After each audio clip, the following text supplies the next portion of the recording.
특별히 이 시간 주님께서 사랑하시는 우리 사랑담은 교회 모든 성도들의 심령의 문을 성령께서 두드려 주시고 하나님의 임재만 경험토록 하여 주시기를 간절히 축원합니다. 오늘 성경 본문 사도행전 18장은 사도 바울의 이제 2차 전도 여행에 대한 이야기입니다. 우리가 최근에 초대교회의 여성들에 대한 부분을 했을 때에 좀 이 부분과 함께 만나는 부분이 있습니다. 오늘 성경 본문 18장을 잘 읽어보시면 바울의 2차 전도 여행이 이제 끝마쳐지고 있구나 이제 이렇게 알 수 있죠. 등장하는 주요 지명들은 우리가 다 들어본 적이 있는 이름들입니다. 안디옥, 고린도, 에베소, 예루살렘 이러한 지명들이 나옵니다. 2차 전도 여행 중엔 특별히 고린도에서 좀 오래 머물렀습니다. 한 1년 반 정도의 시간을 머무르면서 말씀을 가르쳤습니다. 우리가 이제 초대교회 신앙 여성의 삶을 돌아볼 때 나눴던 것이 이제 빌립보성에 대한 이야기를 우리가 했던 것을 여러분 기억나실 거예요. 사도 바울이 1차 전도 여행할 때 소아시아 지역을 중심으로 아시아 전도를 했는데 그때 전도가 잘 됐습니다. 선교 사역이 순조로웠기 때문에 사도 바울은 계속해서 아시아에서 이제 전도하면서 그 영역을 좀 공고히 하고 교회들을 굳건히 세우기를 이제 원했죠. 그런데 이러한 바울의 생각과는 달리 성령께서 그 일에 대해서 막으세요. 그러니까 주의 영이 그 일과는 다른 방향을 지시하십니다. 그리고 이제 이어서 밤에 환상을 봐요. 마게도냐 사람의 환상이에요. 마게도냐 사람이 한 사람 나타나서 와서 우리를 도우라. 그렇게 말하는 환상을 보여주신 것을 통해서 이제 아시아로 가려고 했던 뱃머리를 유럽으로 돌리게 되는 이제 그런 계기가 됩니다. 그렇게 해서 도착한 첫 번째 도시가 이제 마게도냐 지역에 있는 빌립보성이었다. 우리가 그렇게 말씀드렸죠. 그곳에서 우리가 한번 언급했던 것처럼 그곳에서 귀신 들려 점치는 여종을 고치면서 고발을 당하고 또 이로 인하여 붙들리고 매를 맞고 죽을 고비를 한번 넘깁니다. 그리고 쫓겨서 간 곳이 데살로니가입니다. 근데 그곳에서도 복음 전파 회방하는 유대인들의 어떤 사주를 받은 불량배들이 또 이제 괴롭게 하고 어렵게 합니다. 또 죽을 뻔한 위기를 또 맞아요. 그래서 쫓겨간 곳이 베레아예요. 근데 이 베레아 사람들은 예전 성경에는 신사적이었다. 우리 성경을 하면 이제 마음이 열려 있었다 그런 뜻입니다. 그래서 마음이 좀 너그럽고 열려 있어서 하나님 말씀 전하는 것에 대하여 진지하게 받아들이는 사람들이 있고 그 말씀이 진짜 그런가 하고 이렇게 상고한다 그러잖아요. 생각해 보는 사람들이 있었다는 거예요. 그 잘 되고 있었는데 데살로니가에서 바울을 핍박했던 사람이 여기까지 쫓아와요.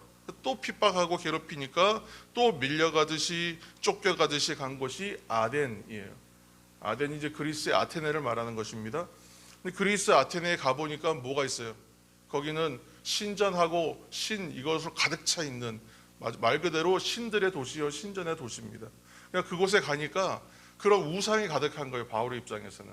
그러니까 마음에 격분하는 마음이 들어서 이들과 이제 논쟁하고 하다가 또 거기서도 그렇게 좋지 않은 분위기에 있었습니다.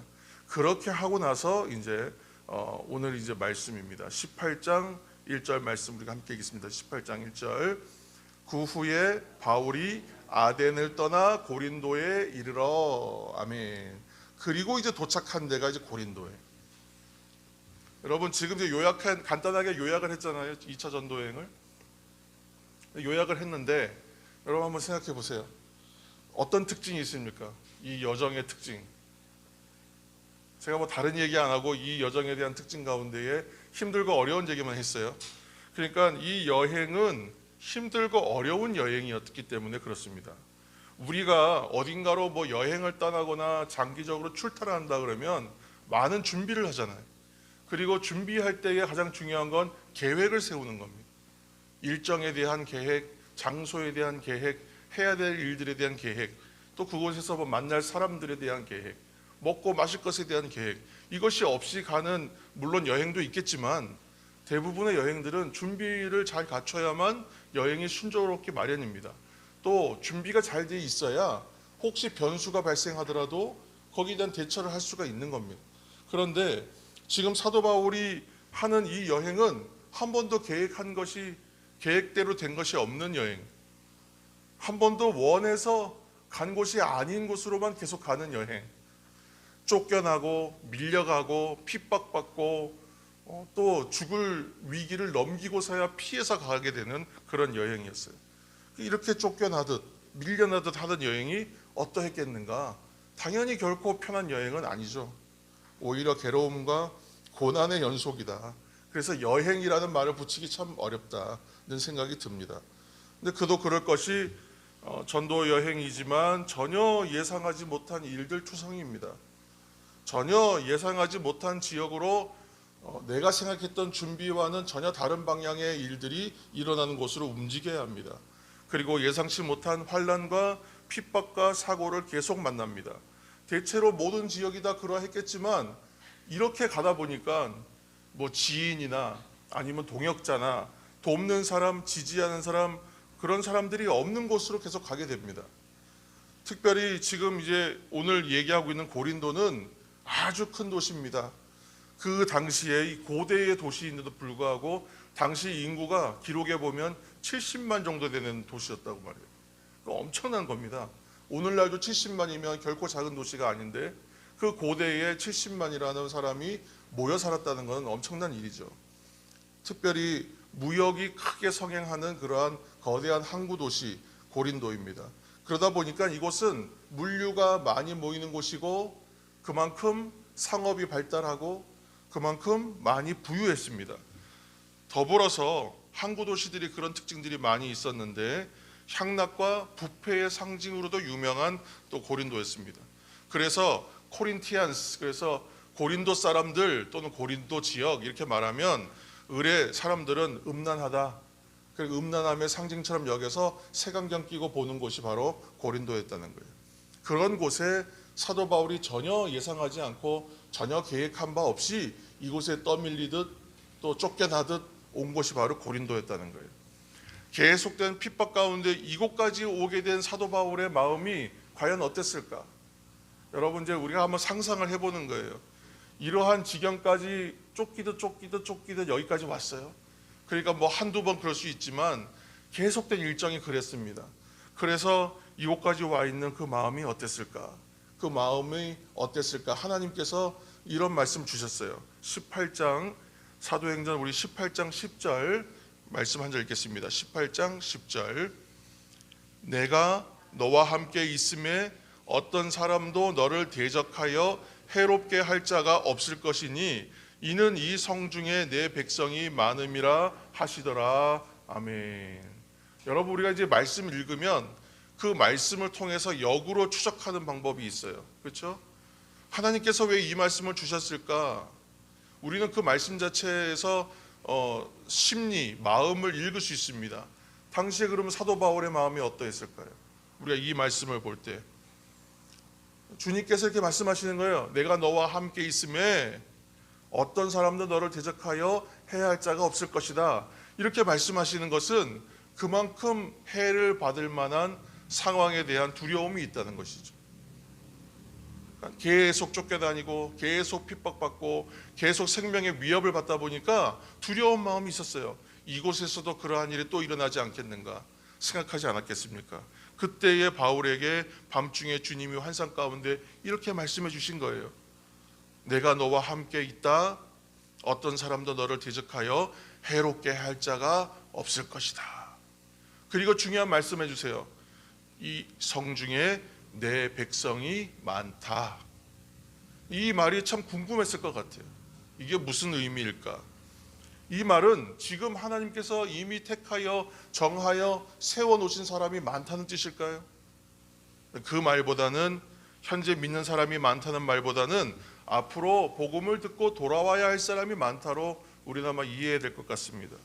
그러므로 그리스도인들이 오늘의 이 말씀 가운데서 여러분 그리스도인 된 우리들이 꼭 생각해야 될 것이 있어요. 잊지 말아야 할 것이 있어요.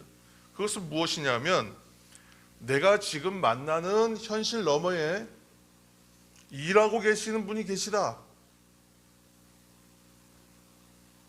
내가 지금 만나고 있는 현실 너머에 계시는 하나님이 있으시다. 여러분 이 생각을 해야 된다는 거예요. 우리가 살고 있는 오늘도 하나님의 역사하심에 속해 있는 하루다. 우리가 이렇게 생각하는 마음을 하나님의 경륜 사상이라고 말하고 하나님의 경륜 또는 하나님의 섭리라고 해요.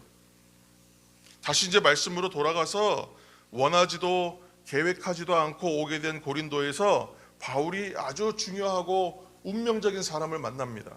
우리 18장 2절 말씀,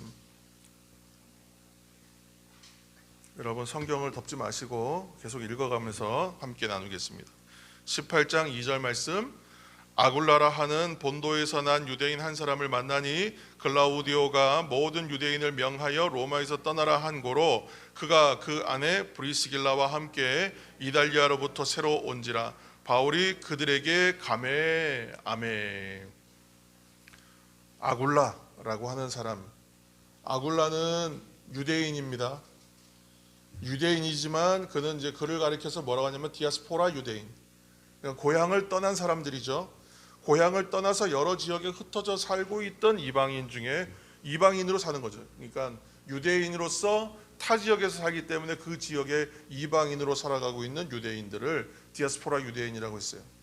디아스포라라는 말 자체는 흩어졌다, 뭐 씨앗을 뿌렸다 그런 의미입니다. 그래서 지금 이렇게 흩어져서 살고 있던 사람으로서의 한 사람, 유대인이었던 아굴라를 만나요. 이 아굴라가 태어난 곳은 성경을 보니까 아굴라라 하는 본도에서 난 유대인 이렇게 말했어요. 여기 본도는 본토를 말하는 것이 아닙니다. 본도는 그냥 고유지명이에요.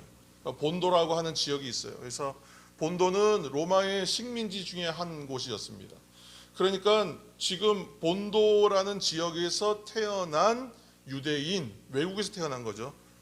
본래의 이스라엘이나 유대 지역이 아니라 그렇게 태어난 사람으로서 디아스포라로 살아가고 있는 아굴라, 그리고 이 아굴라가 한 여인을 만나서 결혼하는데 그 사람이 바로 브리스가라 불리는 브리스길라예요. 당시에는 이름을 보면 이 사람의 신분을 알 수 있어요. 어떤 사람의 이름을 보면 아, 이 사람 계급이 좀 낮은 계급이구나, 이 사람 조금 높은 그런 귀족이구나, 이 이름을 보면 알 수 있어요. 그런데 브리스길라는 로마인이었고 브리스길라는 로마 귀족입니다. 그러니까 그 높은 좀 그런 신분에 속해 있는 사람이었어요. 근데 어떻게 이 두 사람이 만나서 결혼했는지는 잘 몰라요. 아무튼 아굴라와 부부가 된 사람이 브리스길라예요. 로마 상류층 집안의 사람입니다. 그러니까 이 두 사람은 결혼을 해서 로마에서 살았어요. 로마에 살고 있었는데 오늘 이제 말씀을 보면 언제냐 하면 글라우디오가 모든 유대인들 명하여 로마에서 떠나라고 했던 그때예요. 그러니까 지금 로마 4대 황제 글라우디오 황제가 반유대주의 정책을 폈습니다. 실제로 역사 가운데도 나오는 내용이에요. 그래서 로마에 있던 특별히 유대인들은 다 강제 추방당합니다. 그때에 쫓겨나서 고린도 지역으로 이주됐던 사람이 약 2만 5천 명이라 그래요. 역사 기록을 보면. 그래서 당시 기록에 의하면 2만 5천 명 정도가 고린도로 강제 이주당해요. 그때 그러면 아굴라도 쫓겨난 것이죠. 남편이 가야 되니까 로마 사람이지만 아내도 함께 따라간 거예요. 그래서 이 부부가 같이 고린도로 강제 이주당한 것입니다. 아굴라가 추방됐죠. 그러니까 기독교 신앙을 이미 가지고 있었기 때문에 두 사람은 만난 것으로 알고, 또 같은 신앙 가지고 있었기 때문에 남편 가는 곳에 함께 갈 수 있지 않았을까, 우리가 생각해 볼 수 있습니다. 자, 여러분 이제 계속 우리가 지금 이제 얘기하다 보니까 한 가지 좀 가닥이 잡히는 부분이 있으실 것 같아요. 뭐냐 하면 사도 바울이 지금 여기까지 와 있는 것도 본인의 뜻과는 달리, 본인의 뜻과는 상관없이 와 있어요. 그런데 아굴라와 브리스길라 부부도 이렇게 고린도에 온 것 과정은 본인들이 어떤 계획하고 뜻해서 온 것이 아니라 생각지 못한 가운데에 떠밀리듯 쫓겨나듯 추방당해서 여기까지 오게 돼 있는 것입니다. 자, 지금 배경을 보면 2만 5천 명이 이주했다는 말이 있잖아요. 아무튼 수만 명이 동시에 움직였습니다. 그러니까 수만 명이 강제 이주당해서 고린도 지역에 들어와서 이제 정착해야 되니까 갑자기 여기에도 사회적으로 많은 이제 준비가 좀 필요하지 않겠어요? 사람이 살아가는데 필요한 모든 물자들이 긴급하게 필요하고, 또 그런 물자들을 뭐 거래하는 거래가 활발해지고 그랬을 것 같아요. 특별히 사람들이 거주해야 되는 때 필요한 천막 짓는 일도 많아지게 된 거예요. 자, 18장 3절 말씀 함께 읽겠습니다. 18장 3절. 생업이 같음으로 함께 살며 일을 하니 그 생업은 천막을 만드는 것이더라. 아멘. 그러던 중에 자연스럽게 천막 만드는 기술을 가진 사람들끼리 만나게 된 거예요. 바울은 학자, 아주 높은 학식을 가진 가말리엘 학파에 있었던 사람이기 때문에 그 당시로서는 말 그대로 랍비 중에 한 사람이라고 말할 수 있어요. 근데 그 당시에 랍비, 곧 성경 가르치는 사람들이 그 자체로 생활이 안 되는 경우가 많았다고 해요. 그래서 랍비들이 어떤 그 신학에 대한, 오늘날로 신학 교육이겠죠, 그런 공부를 할 때에 한 가지 병행해야 되는 일이 있어요. 뭐냐 하면 직업 교육을 같이 해요. 그래서 자신이 생업으로 삼을 만한 기술 한 가지씩을 익힌답니다. 그래서 사도 바울은 뭘 익혔냐면 그 당시에 천막 짓는 텐트 메이커로서의 그 직업을 준비했던 거예요. 근데 그렇게 해서 이곳에서도 자신이 이제 고린도에서도 생활을 해야 되고 자비량으로 해야 될 일이 많았기 때문에, 그러면서 일을 찾다 보니까 자신이 해야 될 일은 천막 짓는 일이죠. 그래서 찾아간 곳이 바로 브리스길라와 아굴라 부부가 일하고 있던 곳에 찾아가게 된 거예요. 참 재미있죠. 이렇게 고린도에서 만난 세 사람, 성도 여러분, 그래서 그리스도인들이 만나는 것은 늘 말씀드리지만 결코 우연이 아닙니다. 하나님의 뜻이에요. 하나님의 뜻 가운데 있는 만남이. 그래서 우리는 이것을 경륜, 하나님의 섭리라고 말하는 거예요. 하나님의 섭리 가운데 있는 일이라는 것을 여러분 기억하시길 바랍니다. 그래서 어떠한 만남과 어떠한 교제든 여러분 가볍게 여기지 않으시기를 바랍니다. 사소하게 여기지 말고 그 만남과 교제를 소중히 여기시기를 바랍니다. 언젠가는 내가 이 소중히 여겨서 만난 이 순간, 만남, 그리고 일들이 결국은 하나님께서 만들어 가시는 큰 그림을 맞춰가는 하나의 조각일 수 있기 때문에 그래요. 지금은 마치 퍼즐의 한 조각, 뭐 여러 조각 가운데 있는 한 조각뿐일 수 있어요. 그렇지만 이 조각들이 언젠가 맞춰지는 날에는 그림이 완성될 거 아니에요. 그래서 지금 이 조각이 어떻게 사용되는 조각일지 모르기 때문에 소중히 여기면서 갈 수밖에 없다는 거예요. 사도행전 18장 24절 말씀 보시면 거기에 한 사람이 소개됩니다. 바로 아볼로라는 인물이에요. 아볼로는 성경에 능통하고 언변이 좋은 사람이어서 설교하는 것, 성경 가르치는 것 능한 사람이었다고 해요. 자, 18장 우리 26절 말씀 읽겠습니다. 18장 26절 잘 찾아오고 계시죠? 18장 26절. 그가 회당에서 담대히 말하기 시작하거늘 브리스길라와 아굴라가 듣고 데려다가 하나님의 도를 더 정확하게 풀어 이르더라. 아멘. 참 놀라운 일이에요. 뭔가 이 입장이 바뀐 것 같아요. 주객이 바뀐 것 같아요. 왜냐하면 앞에 설명에서는 뭐라고 얘기하냐면 아볼로가 성경에 능통한 사람이었고 언변이 좋은 사람이었고 가르치는 것에 능하고 말씀 잘 전하는 그러한 사람이었어요. 성경 지식이 많은 사람입니다. 그런데 브리스길라와 아굴라가 그를 가르쳐요. 그러니까 바울과 함께 있는 동안에 브리스길라와 아굴라가 더 깊은 십자가의 도, 우리가 뭐 간단하게 얘기하면 그리스도의 십자가의 도에 대해서 그가 배운 것이 양육되고, 그렇죠? 그래서 일종의 제자 훈련 같아요. 그래서 같이 일하는 가운데에 그 많은 대화들이 있었고 많은 나눔이 있지 않겠습니까? 그 성도들끼리 나누면 그때에 서로의 신앙이 성장합니다. 그것처럼 바울을 만나 함께 일하는 가운데에 브리스길라와 아굴라가 잘 양육되고 정말 훌륭한 동역자로 성장하는 배경이 됩니다. 그래서 이 사람들이 보았을 때에 아볼로가 전하는 성경에 대한 이야기, 말씀에 대한 이야기를 듣다 보니까 거기에서 무언가 미진하고 빠진 부분이 있는 거예요. 그래서 그를 데려다가 하나님의 도에 대해서 더 정확하게 풀어서 가르쳐 주었다. 고린도전서 16장 19절 말씀을 제가 한 절 읽겠습니다. 고린도전서 16장 19절. 아시아의 교회들이 너희에게 문안하고 아굴라와 브리스가와 그 집에 있는 교회가 주 안에서 너희에게 간절히 문안하고. 아멘. 우리 로마서 16장에 여러 사람들에 대해서 인사하고 감사의 말들 할 때에도 거기에서도 언급되지만 동역자라고, 지금 우리가 알고 있듯이 아굴라와 브리스가 부부의 집에서 교회가 시작돼요. 바로 고린도 교회. 참 재미있어요. 보면 신기한 것이죠. 전혀 다른 지역에 있었던 오늘 세 사람, 브리스길라와 아굴라 부부와 바울은 전혀 다른 곳에서 전혀 다른 삶을 살아가던 각각의 인생이었습니다.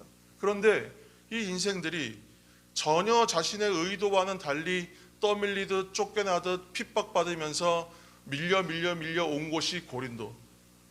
그곳에서 천막 짓는 공통된 직업을 가졌기 때문에 그 사람들이 만나고, 거기에서 그리스도 하나님의 도에 대해서 나누면서 서로가 서로를 양육하고 서로가 동역자가 되고, 이들이 가서 아볼로라는 인물을 그의 도를 잘 가르쳐서 더 온전한 사람이 되게 해서 더 많은 지역에 복음 전파하는 사람으로서의 역할을 감당하게끔 하고, 그 초대교회의 지도자로서 그 사람이 온전히 설 수 있는 바탕을 제공해 주는 거예요. 동시에 브리스와 아굴라 이 사람들이 전혀 알지 못했던 고린도라는 지역에 와서 바울을 만나 거기서 양육받고 성장해서 이 사람들의 가정에서 교회가 시작되게 하시고, 그리고 그 교회가 고린도 교회라고 하는 놀라운 교회의 성취까지 이루어지는 역사가 일어난다. 하나님의 섭리죠. 하나님의 경륜입니다. 사소하고 전혀 주목하지 않는 만남과 작은 그림 조각 같은 이 한 조각을 가지고 하나님께서는 큰 그림을 맞춰 가시는 거예요. 거기에서 완성되고 끝난 이야기가 아니잖아요. 그 이야기가 오늘까지 우리들에게까지 전해져서 우리들의 마음에 감동을 주고 우리를 살리는 생명의 말씀으로 작동하고 있으니 얼마나 놀라운 일입니까? 이 세 사람은 마치 절망과 시련의 끝과 같은 자리에서 만난 관계였지만, 시련의 끝이잖아요. 절망의 끝이고 정말 기대할 것이 없고 볼만한 것이 없는 그러한 자리, 끝자리, 거기에서 만났잖아요. 거기에서 만났는데 하나님께서는 이 만남을 통해서 교회가 시작되게 하셨어요. 고린도 교회. 주님께서 사도 바울에게 나의 택한 백성들이 많다 이렇게 말씀하셨을 때에 사도 바울이 과연 이러한 만남이 있을 것이다, 여기에서 그렇게 교회가 시작될 것이다, 이 교회를 통해서 수많은 사람들이 돌아오게 할 것이다, 상상이나 할 수 있었을까요? 성도 여러분, 기억하시기를 축복합니다. 하나님은 절망의 끝자리에서도 하나님의 몸된 교회를 세우시는 놀라운 비전을 감추어 주셨다. 로마서 16장 3절에서 4절 말씀을 제가 읽겠습니다. 너희는 그리스도 예수 안에서 나의 동역자들인 브리스가와 아굴라에게 문안하라. 그들은 내 목숨을 위하여 자기들의 목까지도 내놓았나니 나뿐 아니라 이방인의 모든 교회도 그들에게 감사하느니라. 아멘. 이렇게 만난 두 사람 브리스길라와 아굴라에 대해서 바울이 어떻게 평가하고 있습니까? 바로 동역자라고 얘기해요. 어떠한 동역자라고요? 나의 생명을 위해서 자신의 목숨도 아끼지 않는 동역자라고 얘기해요. 나의 생명을 위해서 자신의 생명까지 내어놓는 동역자, 신실한 동역자다, 그렇게 말해요. 성도 여러분, 우리가 어떤 상황을 만나면 얼마든지 절망할 수 있어요. 사람 약하기 때문에 실망하고 낙심하고, 때로는 정말 바닥이다, 밑바닥이다, 더 이상 떨어질 곳 없이까지 떨어졌구나, 정말 끝이다, 그럴 수 있습니다. 그러나 우리는 얼마든지 그럴 수 있어요. 우리는 사람이니까 그럴 수 있습니다. 그러나 하나님이 말씀하시기 전까지는 끝이 아니라는 거예요. 이것을 기억하시길 축복합니다. 하나님이 말씀하시기 전까지는 끝이 아닙니다. 여러분 믿으십니까? 아멘. 우리 그런 찬양했잖아요. 비바람이 앞길을 막아도 나는 가리 주의 길을 가리. 제가 힘이 있어서 갑니까? 우리가 능력이 있어서 가는 거예요? 아니요. 주님께서 가라 하시니까 가는 거예요. 나는 못 가요. 나는 못 갑니다, 주님. 저는 힘이 없어요. 저는 여기가 끝인 것 같아요. 더 이상 일어날 힘이 없어요. 라고 말할 때 주님이 끝이라고 말씀하시지 않은 이상은 끝이 아니라는 거예요. 그래서 비바람이 앞길을 막아도 환난이나 핍박 속에서도 우리가 뭘 찾아야 될까요? 하나님의 경륜을 찾는 눈이 필요해요. 하나님의 섭리를 발견하고자 하는 눈이 열리기를 기도해야 돼요. 이 길의 끝에는 하나님, 이 길의 끝에는 지금 내가 들어온 이 빛이 안 보이는 이 터널과 같은 이 굴 속에서는 그러나 하나님의 경륜이 있겠지. 무언가 하나님의 뜻이 있으시겠지 라고 생각하면서 우리를 사랑하시는, 나를 사랑하시는 그분께서 결국은 이 모든 것을 통하여 선을 이루어 가실 거야 라고 믿는 믿음이 우리에게 필요하다는 거예요. 우리는 그것을 믿음의 시선이라고도 말했고, 오늘은 하나님의 경륜을 밝히 보는 눈이라고 말하고 싶습니다. 예를 들어서 요셉이 형들에 의해서 미디안 상인들에게 팔릴 때 정신이 없었겠지만 보디발의 집에 총무가 되고 또 누명을 쓰고 감옥에 갔을 때 결국은 애굽의 총리 자리에 올랐을 때까지도 요셉은 하나님께서 그리시는 그림을 아마 다 못 봤을 것 같아요. 몰랐을 거예요. 정말 어릴 때 자기가 꿈꾸었던 일들이 어떠한 그림으로 완성돼서 나타날지를 상상하기가 어려웠을 것 같아요.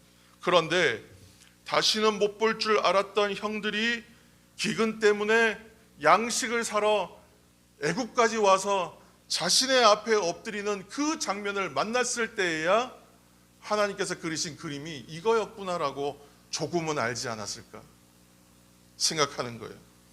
창세기 45장 7절 말씀 여러분 화면을 보시고 함께 읽겠습니다.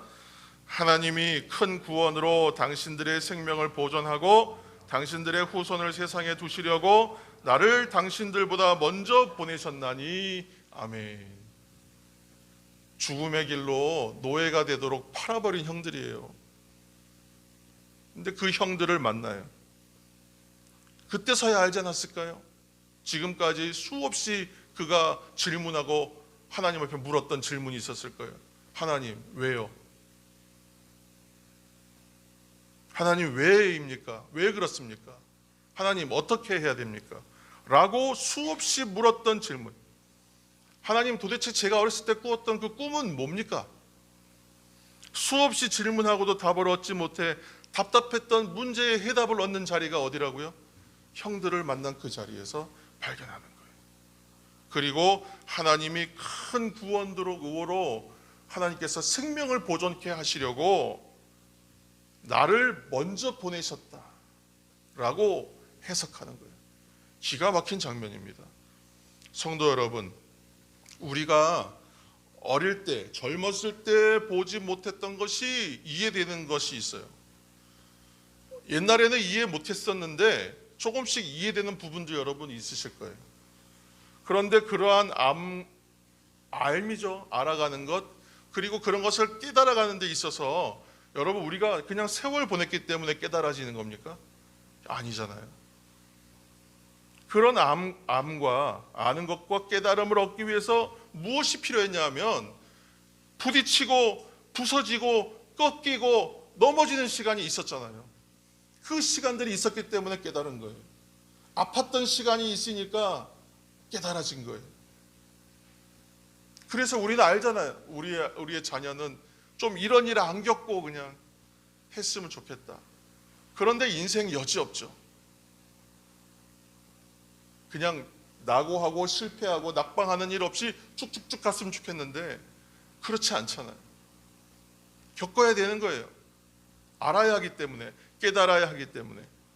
그처럼 하나님의 경륜과 하나님의 섭리를 보는 눈이 열리기까지는 그러한 영적인 신앙의 눈이 열리기까지는 그러한 연습과 훈련이 필요하다는 것입니다. 그리고 여전히 우리의 연수와 상관없이 그러한 훈련과 연습은 오늘도 필요합니다. 어떤 조건이나 환경이나 당연히 중요한 거예요. 그렇지만 오늘 말씀을 통해서 어떠한 환경이나 조건에서도 하나님의 경륜이 우리에게 작동하고 있다. 하나님의 섭리가 오늘 가운데 임하고 있다. 우리를 붙드시는 보이지 않는 하나님의 손이 있다는 것을 여러분 말씀 가운데에 발견하시면서 믿으시고 또한 이 말씀 가운데 도전받으시기를 예수님의 이름으로 축원합니다. 그렇게 하나님의 붙드심이 우리에게 있어요.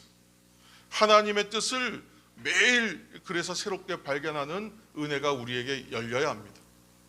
그렇지 않으면 실망하기 쉽습니다.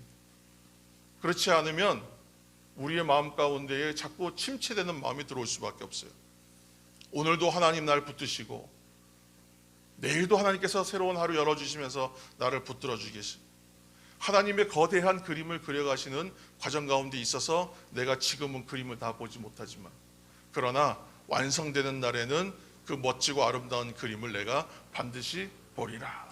여러분, 이 소망이 우리 가운데 있으므로 오늘을 우리가 힘차게 살 수 있으실 겁니다. 그렇게 하나님의 붙드심이 여러분들에게, 저에게, 우리 교회에 있습니다. 하나님의 뜻을 매일 새롭게 발견하여 열어가시는 성도와 교회가 되시기를 예수님의 이름으로 축복합니다. 하나님, 오늘 주신 말씀 붙들게 하옵소서. 여기가 마지막인가 답답하고 힘들고 지친 마음들 위에, 그리고 우리를 끊임없이 지치게 하는 일들을 만날 때마다 이 모든 것들을 다시 한번 하나님의 경륜을 바라보는 믿음의 시각으로 눈을 열어서 보게 하여 주옵소서. 하나님의 생각은 우리의 생각과 다르며 우리의 인생의 끝자락에는 하나님께서 완성하실 선을 감춰주신 줄로 믿습니다. 하나님을 사랑하는 자, 곧 그의 뜻대로 부르심을 입은 모든 사람들에게 모든 것이 합력하여 선을 이루실 줄로 믿습니다. 이 믿음으로 오늘도 힘있게 또한 새롭게 살아가는 우리 성도와 교회들 다 되게 하여 주옵소서. 예수님의 이름으로 기도합니다. 아멘.